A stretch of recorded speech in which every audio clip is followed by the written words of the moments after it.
Budget 2025 ಬರ್ತಾ ಇದೆ. ಈ ಟೈಮ್ನಲ್ಲಿ ತುಂಬ ದೊಡ್ಡ ಮಟ್ಟಿನ ಮೂವನ್ನು ಕೊಡಬಹುದಾದಂತಹ ಸ್ಟಾಕ್ಗಳು ಮತ್ತು ಸೆಕ್ಟರ್ಗಳು ಯಾವುದು? ನಾನು ಅದನ್ನು ನಿಮಗೆ ಹೇಳ್ತೀನಿ. ಹೇಳೋದಕ್ಕಿಂತ ಮುಂಚೆ ಈ ರೀಲನ್ನು ಸೇವ್ ಮಾಡೋದನ್ನು ಮರಿಬೇಡಿ.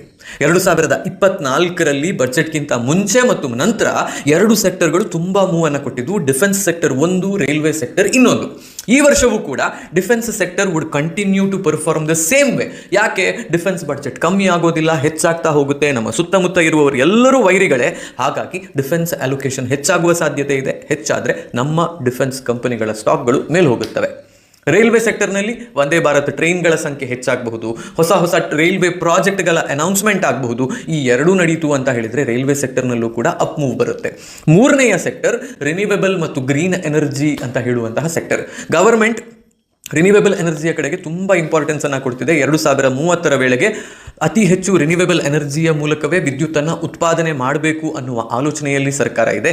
ಇದರ ಕುರಿತಾಗಿ ಅವರೇನಾದರೂ ಒಂದಿಷ್ಟು ಡಿರೆಕ್ಟಿವ್ಸನ್ನು ಬಡ್ಜೆಟ್ನಲ್ಲಿ ಹೇಳಿದರೆ ಅದರ ಕಾರಣದಿಂದಾಗಿ ರಿನ್ಯೂವೇಬಲ್ ಎನರ್ಜಿ ಕಂಪನಿಗಳಿಗೆ ಬೂಸ್ಟ್ ಸಿಗುವಂತಹ ಸಾಧ್ಯತೆ ಇದೆ.